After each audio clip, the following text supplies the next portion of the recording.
یہ ہماری صحیح پہم کی کرامت ہے کہ آج صوفی و ملا ملوکیت کے بندے ہیں تمام. یہ بڑی تلخ بات ہے جو اقبال نے کہی ہے، لیکن حقیقت پر مبنی بات ہے. صوفی و ملا ملوکیت کے بندے ہیں تمام. خلافت راشدہ کے بعد جو نظام ہمارا چلا ہے اس میں صوفی و ملا، علماء اور صوفیاء، ان کا نظام کیا تھا؟ ملوکیت کو سپورٹ، ایک نیگیٹو سپورٹ ہے.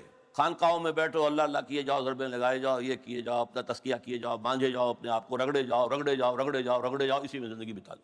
اب باہر کیا ہو رہا ہے کیا نہیں ہو رہا ہے اس سے کوئی غرض نہیں. شیطان ننگا ناچ رہا ہے، ناچے، ہمیں سے کیا غرض ہے؟ ہمارے پاس تو آئے ہیں اتنے طالب ہیں، اتنے وہ سالک ہیں، وہ فلاں سالک آج اس مقام پر پہنچ گیا ہے، آج یہ مقامات، یہ سالک مقامات میں کھو گیا اور یہ امت خرافات میں کھو گئی.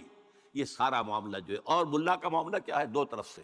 ملا نے سب سے پہلے، ہمارے فقہا نے متغلب کی حکومت کو جائز قرار دیا.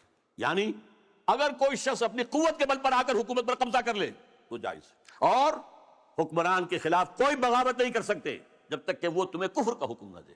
کفر کا کائے کو حکم دے گا؟ وہ اپنے عیش بنائے گا، اپنے محل بنائے گا، اپنی رنگ نلیاں کرے گا، اپنے آپ کو کفر کا حکم دینے کی ضرورت کیا ہے؟ یہ تصور ہے جو سنی اسلام کے اندر اس کی رگوں میں چلا گیا اور اس نے سن کر دیا اسلام. استثناء اگر ہے تو شیعہ اسلام ہے.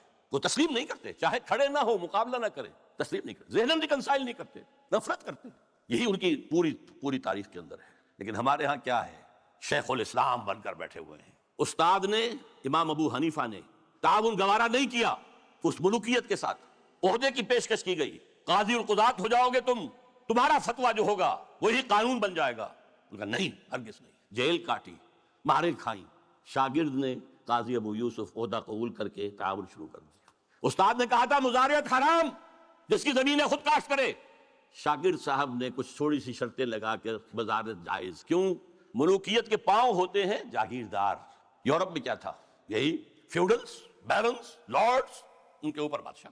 لہذا اور آپ نے دے دی بڑی جاگیر، لیکن ایک آدمی کیسے کاشت کرے گا؟ اسے مزارع چاہیے. ابو حنیفہ کہہ رہا ہے حرام ہے، کیسے بات بنے گی؟